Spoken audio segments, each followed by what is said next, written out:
নমস্কাৰ এতিয়া বাতৰিলৈ স্বাগতম ষ্টুডিঅত মই পুবালী শৰ্মা অসমৰ চাৰিগৰাকী বিশিষ্ট ব্যক্তিলৈ আগবঢ়োৱা হৈছে 2025 বৰ্ষৰ ভাৰত চৰকাৰৰ সৰ্বোচ্চ অসামৰিক সন্মান নৃত্যাচাৰ্য যতীন গোস্বামীলৈ পদ্মভূষণ সন্মান আগবঢ়োৱাৰ লগতে আন তিনিগৰাকীলৈ আগবঢ়োৱা হৈছে পদ্মশ্ৰী সন্মান সত্ৰীয়া নৃত্যৰ প্ৰচাৰ আৰু প্ৰসাৰৰ বাবে কলা শাখাত নৃত্যাচাৰ্য যতীন গোস্বামীলৈ আগবঢ়োৱা হৈছে পদ্মভূষণ সন্মান সাহিত্য আৰু শিক্ষাৰ বাবে অনিল কুমাৰ বড়ো লেখিকা গীতা উপাধ্যায়লৈ আগবঢ়োৱা হৈছে পদ্মশ্ৰী ৰেবকান্ত মহন্তলৈ কলা শাখাত আগবঢ়োৱা হৈছে পদ্মশ্ৰী সন্মান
আমি গৌৰৱ অনুভৱ কৰো প্ৰধানমন্ত্ৰী নৰেন্দ্ৰ মোদী ডাঙৰীয়াৰ নেতৃত্বত ভাৰতবৰ্ষৰ ৰাষ্ট্ৰীয় চৰকাৰে আমাৰ ৰাজ্যৰ 5জনকৈ গৰিমামণ্ডিত ব্যক্তিক এই বছৰৰ বাবে পদ্মভূষণ আৰু পদ্মশ্ৰী বঁটা প্ৰদান কৰিছে দেৰগাঁৱত জন্ম লোৱা অসমৰ সাংস্কৃতিক জগতৰ পুৰুধা নৃত্যাচাৰ্য যতীন গোস্বামীক এইবাৰ ভাৰত চৰকাৰে পদ্মভূষণ বঁটাৰে সন্মানিত কৰাৰ কথা যোৱাকালি ঘোষণা কৰিছে সংগীত নাটক একাডেমী ৰত্ন সংগীত নাটক একাডেমী বঁটাৰে বিভূষিত নৃত্যাচাৰ্য যতীন গোস্বামীক প্ৰদান কৰা পদ্মভূষণে আমাৰ ৰাজ্যখনলৈ এক নতুন গৌৰৱ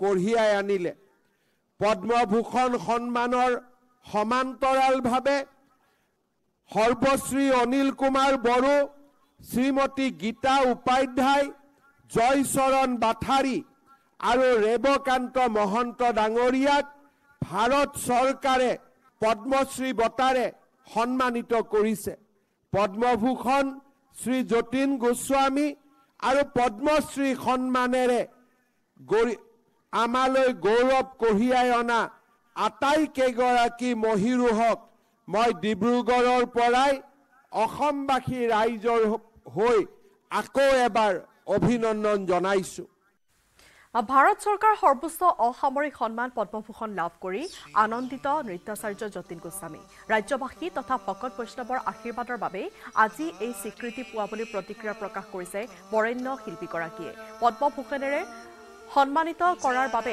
অসম চৰকাৰ তথা মুখ্যমন্ত্ৰী হিমন্ত বিশ্ব শৰ্মাক কৃতজ্ঞতা জনাই নৃত্যাচাৰ্য যতীন গোস্বামীয়ে ইপিনে এতিয়াও সত্ৰীয়া নৃত্যৰ প্ৰচাৰ আৰু প্ৰসাৰৰ বাবে অসমৰ ৰাইজৰ আৰু চৰকাৰৰ বহু কৰণীয় আছে বুলি উল্লেখ কৰে নৃত্যাচাৰ্যগৰাকীয়ে উল্লেখ্য যে সত্ৰীয়া নৃত্যলৈ আগবঢ়োৱা অনবদ্য অৱদানৰ স্বীকৃতি স্বৰূপে 2004 চনত সংগীত নাটক একাডেমী বঁটা লাভ কৰিছিল যতীন গোস্বামীয়ে 2008 চনত যতীন গোস্বামীলৈ আগবঢ়োৱা হৈছিল দেশৰ চতুৰ্থ সৰ্বোচ্চ অসামৰিক সন্মান পদ্মশ্ৰী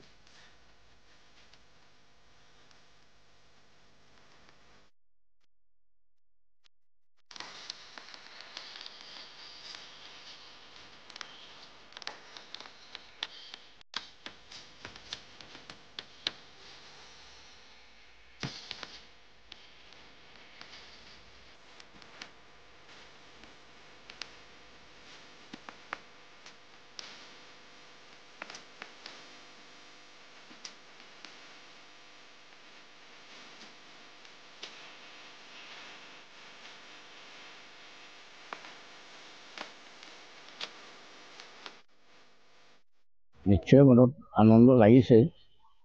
প্ৰথম কথা হ'ল যে সত্ৰীয়া নৃত্যৰ কাৰণে এটা ডাঙৰ স্বীকৃতি।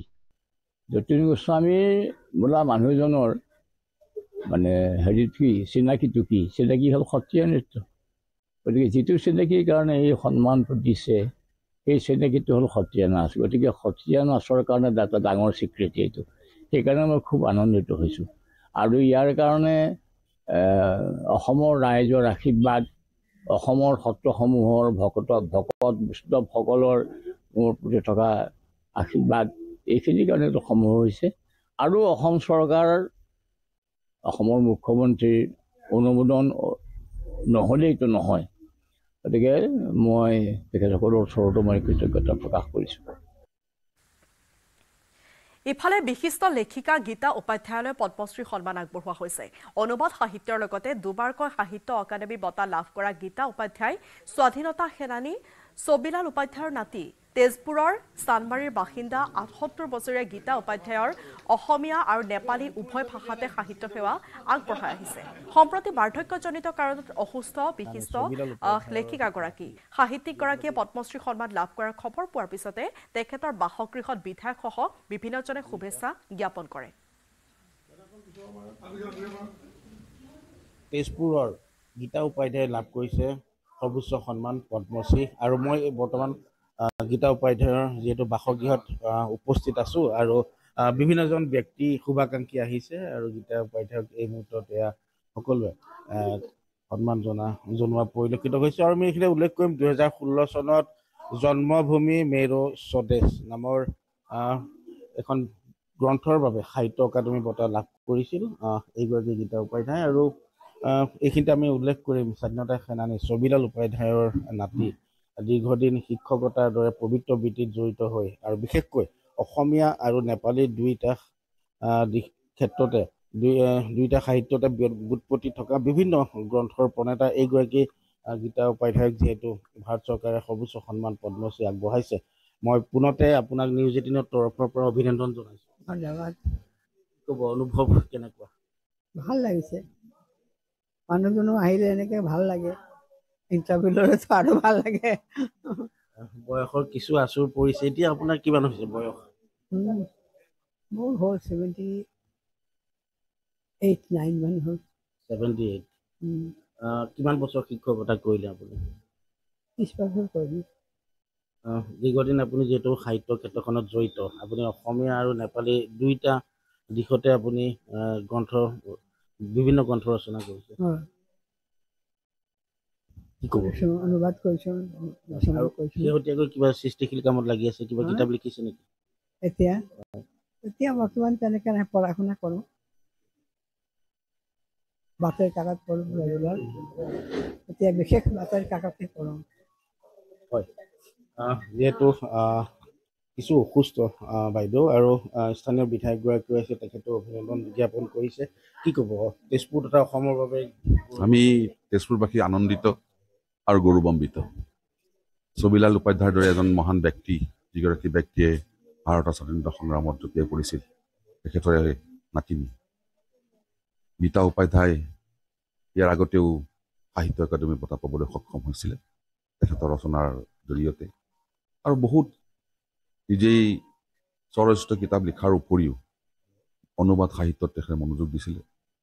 অসমীয়াৰ পৰা নেপালীৰ অনুবাদ, নেপালীৰ পৰা অনুবাদ, এই কামবিলাক কৰি কৰি তেখেতে এই দ্বিতীয়বাৰ পদ্মশ্ৰী উপাধি পাবলৈ সক্ষম হৈছে।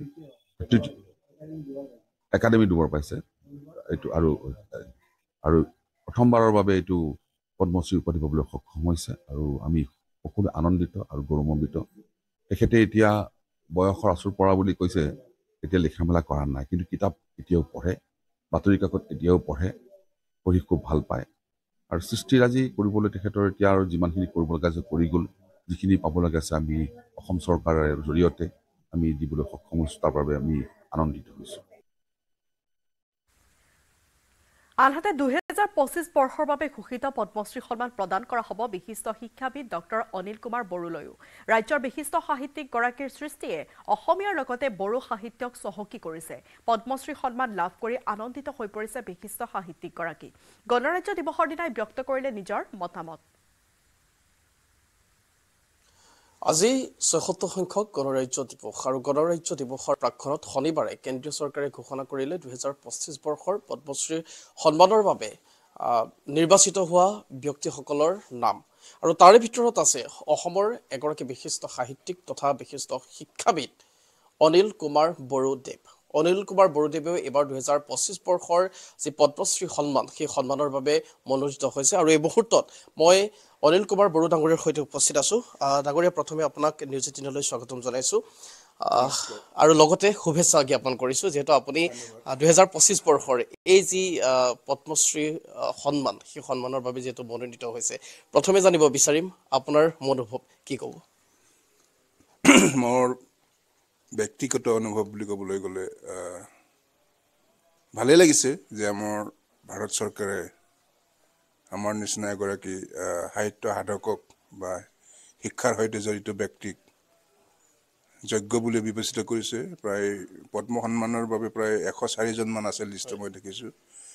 এই ১০০জনৰ ভিতৰত মোকো যোগ্য বুলি বিবেচনা কৰিছে, তাৰ বাবে মই আনন্দিত হৈছোঁ আৰু ভাৰত চৰকাৰলৈ মোৰ ব্যক্তিগত ফালৰ পৰা ধন্যবাদ আৰু কৃতজ্ঞতা যাচিছোঁ। ৰাজ্যৰ যিহেতু ৫গৰাকীকৈ ব্যক্তিক মনোনীত কৰা হৈছে, তাৰ ভিতৰত আপোনাৰ নামটো একেবাৰে জিলিকি আছে। আপোনাক চিনি পোৱা আপোনাৰ অনুগামী প্ৰতিগৰাকী লোকৰ বাবে নিশ্চিতভাৱে ভাল খবৰ যে আপুনিও এই সন্মানেৰে সন্মানিত হ'ব। পূৰ্বে অনিল কুমাৰ বড়ো আৰু ইয়াৰে পিছত পদ্মশ্ৰী অনিল কুমাৰ বড়ো হিচাপে আপোনাক সকলোৱে জানিব। আপোনাৰ এই যি দীঘলীয়া যাত্ৰা, শিক্ষাৰ ক্ষেত্ৰতে হওক সাহিত্যৰ ক্ষেত্ৰতে হওক, এই যি দীঘলীয়া যাত্ৰা, এই যাত্ৰাৰ বিষয়ে অকণমান মই জানিব বিচাৰিম আৰু নিউজ ১৮ৰ দৰ্শকসকলকো অকণমান জনাব বিচাৰিম। মোৰ সাহিত্যৰ ক্ষেত্ৰত মোৰ যি যাত্ৰা, এইটো ক'বলৈ হ'লেতো মই বড়ো, অসমীয়া, ইংৰাজী তিনিটা ভাষাতে লিখোঁ আৰু সাহিত্য বিষয়ত মই প্ৰথমে অসমীয়াত লিখিছিলোঁ। যেতিয়া মই বিশ্ববিদ্যালয়ত পঢ়ি থাকোঁ সেই সময়ত মই তেতিয়া নতুন দৈনিক আছিলে, তাৰপিছত আজিৰ বাতৰি, সেইবিলাকতো মই ৰেগুলাৰ সাহিত্য বিষয়ক মই নিবন্ধ লিখিছিলোঁ। তাৰ লগতে কবিতা চৰ্চাও কৰিছিলোঁ। কিন্তু মোৰ ১৯৯০ চনমানৰ পিছত মই বড়ো সাহিত্যৰ ক্ষেত্ৰৰ লগত বেছিকৈ জড়িত হ'ব লগা হ'ল। বড়ো সাহিত্য তেতিয়া চালুকীয়া অৱস্থা, বিশ্ববিদ্যালয় পৰ্যায়ত নতুনকৈ এই অধ্যয়নৰ বিষয় হিচাপে বা গৱেষণাৰ বিষয় হিচাপে অন্তৰ্ভুক্ত হৈছে। গতিকে বড়োত মানে কিতাপ লাগে বেছি, ৰিডিং মেটেৰিয়েল লাগে। সেইকাৰণে তাৰপিছৰ পৰা লাহেকৈ মই বড়ো সাহিত্য সৃষ্টিৰ সৈতে মই বেছি জড়িত হৈ পৰিলোঁ। শিৱসাগৰৰ হাঁহচৰাৰ শ্ৰী শ্ৰী খাটপাৰ সত্ৰৰ সত্ৰাধিকাৰ প্ৰসিদ্ধ মুখা শিল্পী ৰেবকান্ত মহন্তলৈও ভাৰত চৰকাৰে আগবঢ়াইছে কলা শাখাৰ পদ্মশ্ৰী সন্মান। এই খবৰ লাভ কৰি সন্তোষ প্ৰকাশ কৰিছে সত্ৰাধিকাৰ ৰেবকান্ত মহন্তই। মহাপুৰুষজনাৰ যি গুৰুজনাৰ যি সৃষ্টি মুখা শিল্প, সেই মুখা শিল্পক তেওঁ বিশ্বৰ দৰবাৰলৈ লৈ যোৱাত যথেষ্ট অৰিহণা আছে, অনবদ্য অৱদান আগবঢ়াই আছে। সেইগৰাকী মহান শিল্পী শ্ৰী শ্ৰী খাটপাৰা সত্ৰৰ সত্ৰাধিকাৰ ৰেবকান্ত মহন্তদেৱ বৰ্তমান মোৰ কাষত আছে। এটা পোনপ্ৰথমে আপোনাক আমি অভিনন্দন তথা শুভেচ্ছা জনাইছোঁ। এই খবৰ লাভ কৰি কেনে পাইছে? খবৰটো লাভ কৰি আচলতে আনন্দ পাইছোঁ। আমি তেনেকুৱা কিবা এটা পাম বুলি কেতিয়াও চিন্তা নাই কৰা আৰু জন্মকালৰ পৰা সত্ৰৰ পৰম্পৰাগতভাৱে নৃত্য, গীত, বাদ্য, শিল্প, সংস্কৃতি সমাজৰ উত্তৰণৰ দিশত আমি যি চিন্তা কৰিব পাৰোঁ, সেই চিন্তাটোকে নিজে অলপ চলপ শিক্ষা লৈ সেইদৰে আগবাঢ়ি গৈ ৰাইজৰ মাজতে ইমান দিনে জীৱনটো কটাইছোঁ। আৰু আমাৰ নিজৰ দেশখন, ৰাজ্যখন, মানুহৰ সমন্বয়টোক আমি কামনা কৰোঁ, বিচাৰোঁ। সেইখিনি কামতে আগবাঢ়ি গৈ জীৱনটো অতিবাহিত কৰিছোঁ। আৰু আমাৰ শিক্ষানুষ্ঠানবোৰৰ লগত সম্পৰ্ক আছে। মই এজন শিক্ষকে আছিলোঁ, নিজে প্ৰতিষ্ঠা ৬২ চনতে এখন স্কুল কৰি সেই তাৰ পৰা আমি এতিয়া ৯০ দশকত ইয়াৰ পৰা মানে হেৰি হৈছোঁ। আপোনাৰ যি অনবদ্য সৃষ্টি সেয়া তুলনা নাই। বহুতক আপুনি শিক্ষা প্ৰদান কৰিছে, মুখাশিল্পীৰ সৃষ্টি কৰিছে, বহুজনক শিক্ষা দিছে। হয়, নৱম প্ৰজন্মক এই ক্ষেত্ৰখন আগুৱাই নিয়াত কেনেধৰণে আগবাঢ়ি যাবলৈ কি পৰামৰ্শ দিব? নৱপ্ৰজন্মটোৰ শিক্ষাগত যিটো আমাৰ পৰিৱেশ, এই পৰিৱেশটোক অকণমান তেওঁলোকৰ আশানুৰূপভাৱে সজাই পৰাই তুলি তেওঁলোকক আকৃষ্ট কৰিব পাৰিলে নিশ্চয় ভাল হ'ব। আৰু মুখাশিল্পৰ ক্ষেত্ৰখন কি ধৰণে আগুৱাই যাব? মুখাশিল্পৰ কথাটো মহাপুৰুষ শংকৰ গুৰুজনাই চিহ্নযাত্ৰা বুলি যিটো অনুষ্ঠান তেখেতে কৰিছিল প্ৰথমতে, সেই অনুষ্ঠানটোতেই সেই গোটেই কথাখিনি তেখেতে আমালৈ দি থৈ গৈছে। আমালৈ মানে অসমবাসীলৈ। আৰু এই কামটো তেখেতে যেনেকৈ কৰিছিল, সেইদৰে তেখেতে যি আদৰ্শ সত্ৰসমূহৰ মাজত দি থৈ গৈছে, সত্ৰসমূহ সৃষ্টি কৰিছে, আৰু অসমীয়া সমাজখনকো একতাৰ বান্ধোনেৰে বান্ধি শংকৰদেৱে আমাৰ শান্তি প্ৰতিষ্ঠাৰ যিটো ব্যৱস্থা গ্ৰহণ কৰি থৈ গ'ল, তাতকৈ অতিৰিক্তভাৱে কোনেও কৰিব নাই পৰা আজিলৈকে। গতিকে সেই শংকৰদেৱক ভগৱান কৃষ্ণৰে পৰৱৰ্তী অৱতাৰ বুলি পেলাই কৈছে।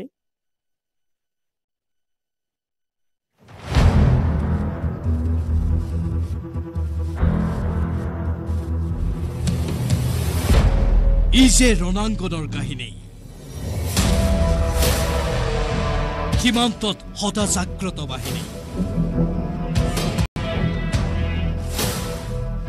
দেশৰ নিৰাপত্তাত নিয়োজিত সেনাবাহিনীৰ সৈতে এটা বিশেষ দিন। ভাৰতীয় সেনাৰ ফায়াৰিং ৰেঞ্জৰ ভিতৰত আমি আছো আৰু ফায়াৰিং ৰেঞ্জত ফায়াৰ চলি আছে। এয়া হৈছে তেওঁলোকৰ ফাইনেল এটেক, ধাবা বল। আজি সন্ধিয়া 7:50 বন্দে মাতৰম। দিল্লীত নিবনুৱাৰ মুখৰ ভাত কাঢ়ি নিছে বাংলাদেশী অনুপ্ৰৱেশকাৰীয়ে। উন্নয়ন স্থবিৰ হোৱাৰ বাবে দিল্লীত বাংলাদেশে কাঢ়ি লৈছে ভাৰতীয়ৰ কৰ্মসংস্থাপন। নিউজ 18 নেটৱৰ্কৰ গ্ৰুপ এডিটৰ ইন চিফ আৰু মেনেজিং ডিৰেক্টৰ ৰাহুল যোশীৰে মহাকুম্ভৰ মহা এক্সক্লুচিভ সাক্ষাৎকাৰত এই মন্তব্য উত্তৰ প্ৰদেশৰ মুখ্যমন্ত্ৰী योगी आदित्यनाथৰ। देखिए, भारत में लाखों बांग्लादेशी आज यहाँ पे हैं। ये मुद्दा आपने जो है अपने दिल्ली के उसमें भी उठाया है, उसकी वजह से दंगे हो रहे हैं। तो इस आधार कार्ड बनाकर उनको यहाँ के वेलफेयर स्कीम्स का भी फायदा मिल रहा है। तो इसका समस्या का समाधान क्या देखते हैं? देखिए, जो चीज सुरक्षा के लिए थ्रेट हो, रिलीजियस डेमोग्राफी को चेंज करने वाला हो, और ये जानते हुए कि यही कारण देश के विभाजन का कारण बना था, हमें उससे समय रहते सतर्क और सावधान होना होगा। दिल्ली का उदाहरण आपके सामने है। दिल्ली में ओखला औद्योगिक नगरी है। पिछले 10 वर्ष में कोई उद्योग नहीं लगा पाई दिल्ली की आम आदमी पार्टी की सरकार। न्यू ओखला के रूप में नोएडा है, देश का सबसे बड़ा इन्वेस्टमेंट का डेस्टिनेशन बना हुआ है। उन्होंने निवेश किया बांग्लादेशी घुसपैठियों और रोहिंग्या को बसाकर। हमने निवेश किया औद्योगिक इकाइयों को ला करके, मॉडर्न एज टेक्नोलॉजी को वहां पे ला करके। डाटा सेंटर बन रहे हैं, रोबोटिक के सेंटर बन रहे हैं, और भी एआई के नए नए सेंटर वहां पे स्थापित हो रहे हैं। लाखों नौजवानों को रोजगार के अवसर वहां से प्राप्त हो रहे हैं। ये दोनों में यही अंतर है। यूपी और दिल्ली में उत्तर प्रदेश की भारतीय जनता पार्टी की डबल इंजन सरकार में और दिल्ली के अंदर आम आदमी पार्टी की सरकार में यही अंतर है। वे अपने राजनीतिक स्वार्थ के लिए बांग्लादेशी घुसपैठियों को वोटर बना रहे हैं, निवेश को हतोत्साहित कर रहे हैं, रोजगार नहीं उपलब्ध करा पा रहे हैं, डेवलपमेंट की योजनाओं को पूरी तरह उन्होंने ठप कर दिया है। लेकिन दूसरी तरफ उत्तर प्रदेश सरकार है कि उत्तर प्रदेश के अंदर हमने यूपी को निवेश के सबसे बड़े गंतव्य के रूप में स्थापित करने में सफलता प्राप्त की है। यूपी को देश के सबसे बड़े स्पिरिचुअल टूरिज्म के हब के रूप में स्थापित करने में सफलता प्राप्त की है। देश के अंदर सबसे अधिक रोजगार दे करके यूपी के युवाओं के हाथों को काम देने में सफलता प्राप्त की है और देश के अंदर इंफ्रास्ट्रक्चर का एक मॉडल यूपी के अंदर हम लोगों ने खड़े करने में सफलता प्राप्त की है। ये बहुत बड़ा प्रदेश है। मायावती जी इसके टुकड़े करने की बात करती थी कि 4 विभाजन होना चाहिए प्रदेश का। यूपी को यूनाइट रह करके ही अपने लक्ष्यों को प्राप्त करना चाहिए। मुझे लगता है इसी में उसकी ताकत भी है, इसमें उसकी पहचान भी है, उसका सम्मान भी है। उत्तर प्रदेश की इकोनॉमी में कम से कम 2 लाख करोड़ रुपए का ग्रोथ होने वाली है। राजस्व रिकॉर्ड टटोलने के बाद जो चीजें सामने आई कि इनके दावे गलत थे, इसलिए हमने कहा कि वक्फ बोर्ड को कोई माफिया बोर्ड मत बनाओ। आप देख सकते हैं वहां पर यमुना जी को गंदे नाले में बदल दिया है। यहाँ की यमुना जी में आप आचमन भी ले सकते हैं, स्नान भी कर सकते हैं।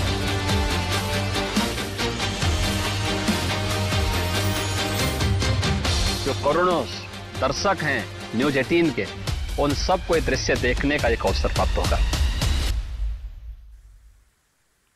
নতুন ৰাজ্যিক চৰকাৰী কৰ্মচাৰীৰ বাবে সুখবৰ। ৰাজ্যিক কৰ্মচাৰীৰ বাবে সাৱৰণী পৰিল এনপিএছ। 1 এপ্ৰিলৰ পৰা এনপিএছৰ পৰিৱৰ্তে আৰম্ভ হ'ব ইউপিএছ। ইউপিএছ অৰ্থাৎ ইউনাইটেড পেঞ্চন স্কিমৰ ঘোষণা কৰিছে মুখ্যমন্ত্ৰীয়ে। ইউপিএছৰ অধীনত 25 বছৰ কাম কৰা কৰ্মচাৰীয়ে পাব 50% চাকৰিকালৰ দৰমহা। ইউপিএছৰ অধীনত চৰকাৰী কৰ্মচাৰীয়ে পাব 50% মৰগীয়া বানচ। অপিএছৰ অধীনত থাকিব 2005 চনৰ পূৰ্বে নিযুক্তি প্ৰক্ৰিয়া আৰম্ভ হোৱা কৰ্মচাৰী। সৰকাৰি কৰ্মচাৰীসকলৰ বাবে বিশেষকৈ নতুন চাম সৰকাৰি কৰ্মচাৰীসকলৰ বাবে নিউ পেনশন স্কিমে কৰবাত নহয় কৰবাত সন্দেহৰ সৃষ্টি কৰি আহিছিল। এই বছৰ 1 এপ্ৰিলৰ পৰা আমি আমাৰ অসমৰ সৰকাৰি কৰ্মচাৰীসকলৰ বাবে নিউ পেনশন স্কিমৰ সামৰণি মাৰি United pension scheme UPS scheme আমি আৰম্ভ কৰিব বিচাৰিছো, যাৰ জৰিয়তে 25 বছৰ কাম কৰা চৰকাৰী কৰ্মচাৰীসকলে নিশ্চিতভাৱে তেওঁলোকে 50% চাকৰিকালৰ দৰমহা 50% ডিয়াৰনেছ এলাউন্সৰ সৈতে লাভ কৰিবলৈ সক্ষম হ'ব। অসমৰ চৰকাৰী কৰ্মচাৰীসকলক মই আৰু এটা সুখবৰ আজি দিব বিচাৰিছো। 2005 চনৰ আগতে যিসকলৰ নিযুক্তিৰ প্ৰক্ৰিয়া আৰম্ভ হৈছিল, মই তেনে চৰকাৰী কৰ্মচাৰীসকলকো যাৰ নিযুক্তিৰ প্ৰক্ৰিয়া 2005 চনৰ আগতে আৰম্ভ হৈছিল, তেনে চৰকাৰী কৰ্মচাৰীসকলকো অল্ড পেনশন স্কিম বা অপিএছৰ ভিতৰলৈ আনিবলৈ সিদ্ধান্ত গ্ৰহণ কৰিছো। এতিয়া বাতৰি ইমানেই, বিদায় লৈছো, ধন্যবাদ।